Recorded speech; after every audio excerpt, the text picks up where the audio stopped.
Sir, Roy പിന്നെയും ജനങ്ങളെയും പോലീസിനെയും വട്ടം ചുറ്റിക്കുകയാണ്. ചിലർ മരിച്ചു കഴിഞ്ഞാലും അവർ കാലയവനേക്കോൾ ചെന്ന് കഴിഞ്ഞാൽ വീണ്ടും വീണ്ടും പ്രശ്നങ്ങൾ ഉണ്ടാക്കിക്കൊണ്ടിരിക്കുകയും ചെയ്യും, സ്വന്തക്കാർക്കും കൂട്ടുകാർക്കും അധികാരികൾക്കും. അതിൽ ഒരു കാറ്റഗറിയിൽപ്പെട്ട ആളാണോ റോയ്? റോയിയുടെ ആത്മഹത്യാക്കുറിപ്പ് പുറത്തെത്തിയിരിക്കുന്നു. വിചിത്രമായിരിക്കുന്നു ആത്മഹത്യാക്കുറിപ്പ്. അതായത് ഇപ്പോൾ ഏറ്റവും പുതിയ വിവരപ്രകാരം കോൺഫിഡൻഷ്യൽ ഗ്രൂപ്പ് ഉടമ CJ റോയ് ആത്മഹത്യ ചെയ്തതാണ് എന്ന് ധരിപ്പിക്കുന്ന തരത്തിൽ അദ്ദേഹത്തിൻ്റെ ആത്മഹത്യാക്കുറിപ്പുണ്ടെന്നുള്ള വിവരങ്ങളും അതിൽ ഈ കേന്ദ്ര കുറ്റാന്വേഷണ ഏജൻസിയുടെ വേട്ടയാടിയതാണ് കാരണമെന്നുള്ള കാര്യങ്ങളുമാണ് ഇപ്പോൾ പുറത്തു വന്നിരിക്കുന്നത്. അത് ഗൗരവമായ സ്വഭാവമുള്ള ഒരു കാര്യമാണ്.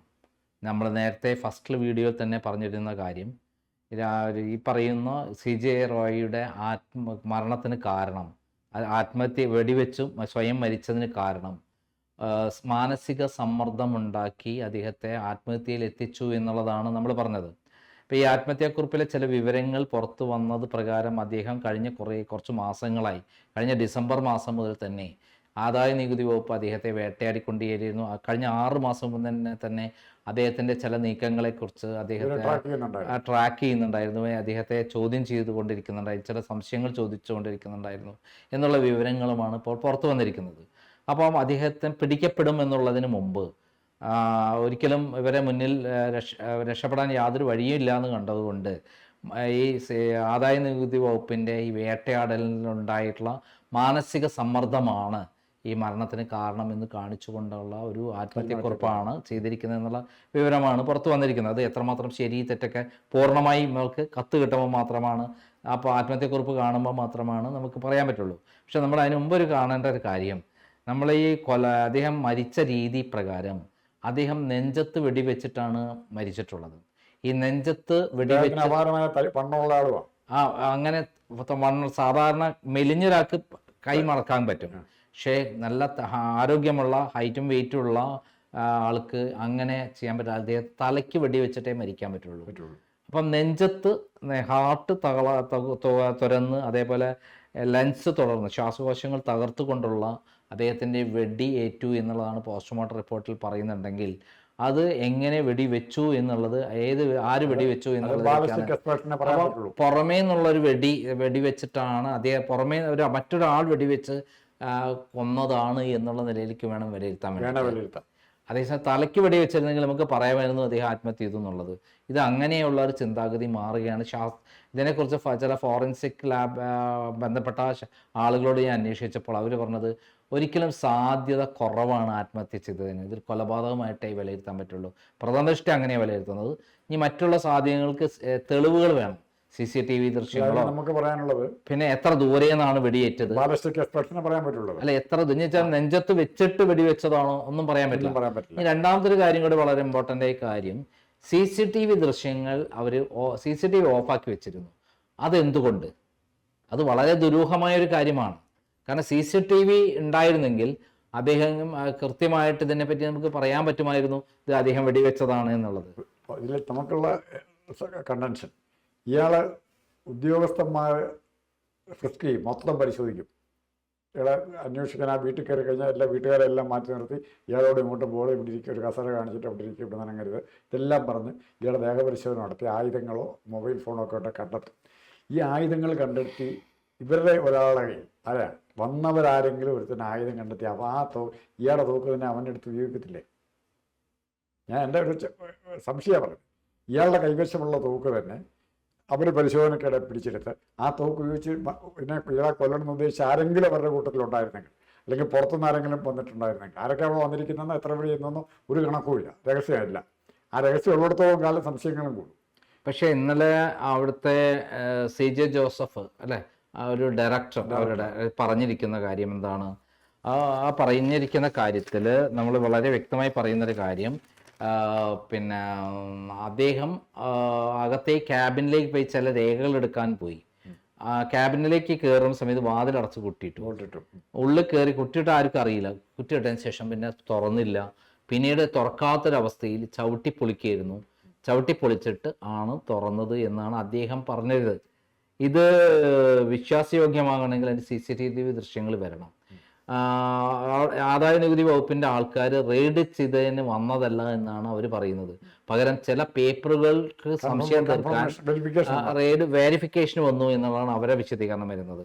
എല്ലാം കൂടെ നോക്കുമ്പോൾ ആകെ ടോട്ടൽ ഒരു ദുരൂഹതയാണ് എല്ലാ മേഖലകളിലും. ആദായ നികുതി വകുപ്പ് ഇങ്ങനെ വന്നു കഴിഞ്ഞാൽ സ്വാഭാവികമായിട്ടും അവർ റെയ്ഡാണ് എന്നുള്ളത് തന്നെയാണ് നമ്മൾ മനസ്സിലാക്കുന്നത്.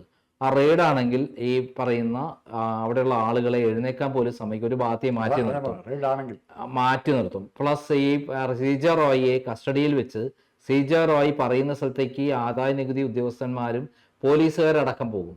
ഇവിടെ പറയുന്നത് പോലീസുകാരുടെ സംരക്ഷണം അവിടെ ആവശ്യപ്പെട്ടിട്ടില്ല, അവരൊരു റെയ്ഡിനല്ല വന്നത്, പകരം അവർക്ക് ആവശ്യമുള്ള ചില പേപ്പറുകൾ എടുത്ത് വെരിഫൈ ചെയ്യാൻ വന്നതാണ് എന്നാണ് പറഞ്ഞത്. അപ്പോൾ ഈ സന്ദർഭത്തിൽ നമ്മൾ മനസ്സിലാക്കേണ്ടത് എന്താണ്? കൃത്യമായിട്ടുള്ള ശരിയായ രൂപത്തിലുള്ള ഒരു വിവരണം ആദായ നികുതി വകുപ്പിൻ്റെ ഭാഗത്ത് നിന്ന് വന്നിട്ടില്ല.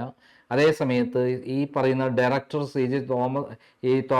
ജോസഫ് എന്ന് പറയുന്ന അവരുടെ ഡയറക്ടറുടെ ഭാഗത്ത് നിന്ന് പറയുന്ന കാര്യം വിശ്വാസയോഗ്യമല്ല.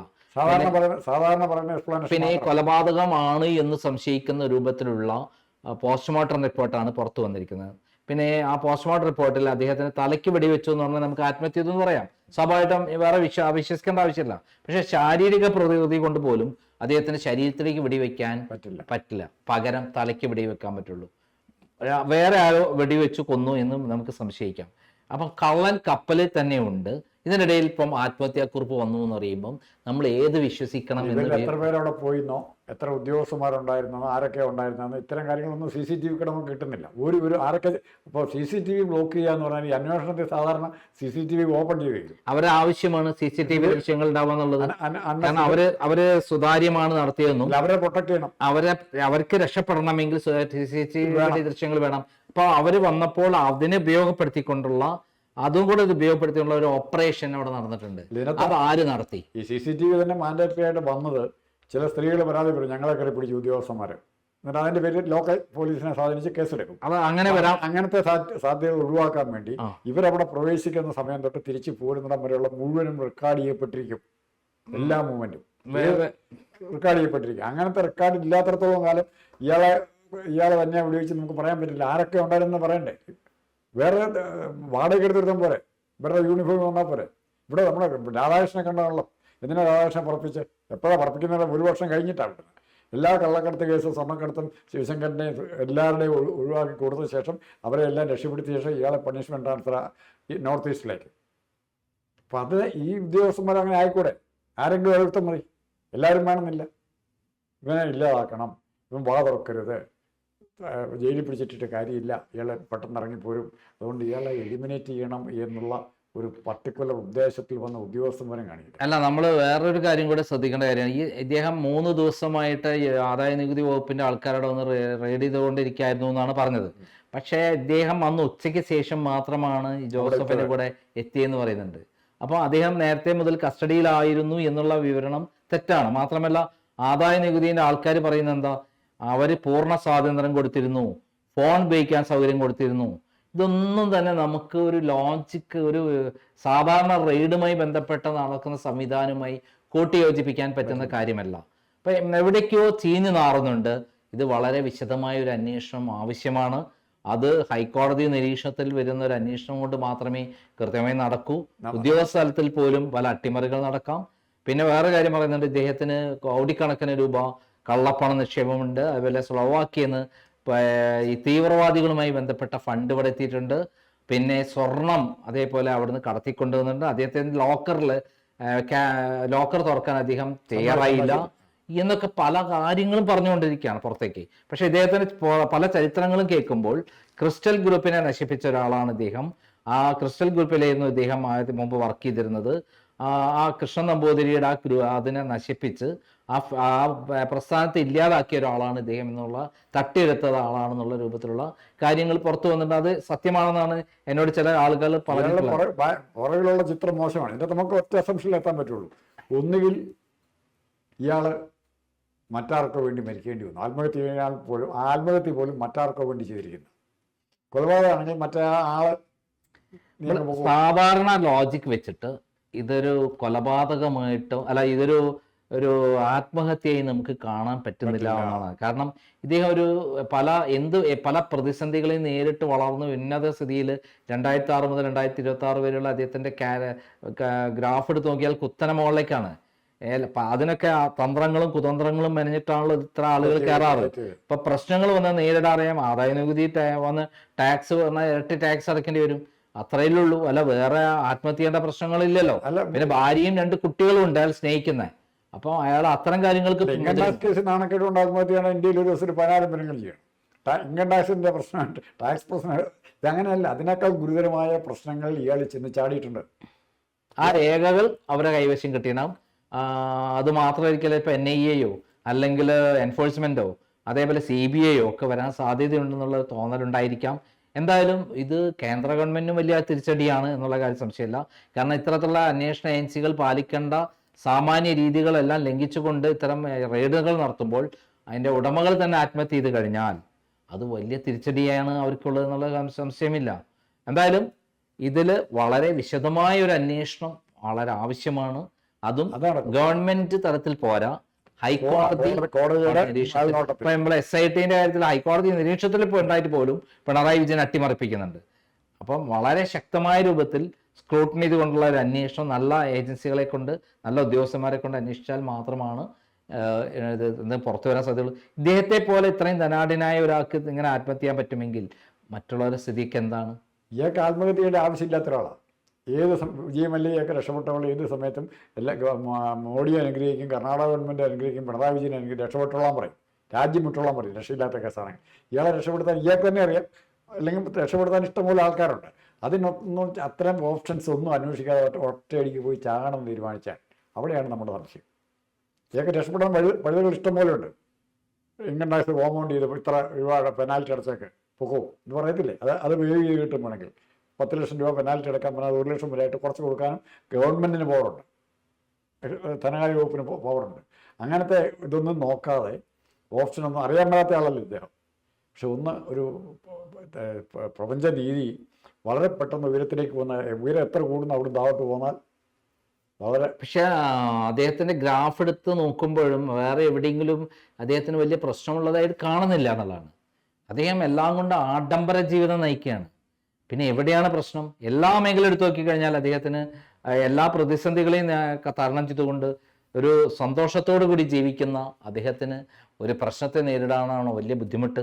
ഇയാൾ ജീവിതം തുടരാൻ ഉദ്ദേശിച്ചിരുന്നുള്ളതാണ് ഇത്. സ്ലോവാക്യൻ കൗൺസിൽ ജനറലിന്റെ ഓണററി ഡിഗ്രിയൊക്കെ മേടിച്ച് കഷ്ടത്തിൽ. അല്ല, അതെ എല്ലാ മേഖലകളിലും സമൂഹത്തിൽ പേരും നിലയും പ്രശസ്തിയും ഉണ്ടാക്കാൻ എല്ലാം ചെയ്തു വെച്ചിട്ട് പണവുമുണ്ട്. പിന്നെ എന്തിനാ ആത്മഹത്യ ചെയ്യണം?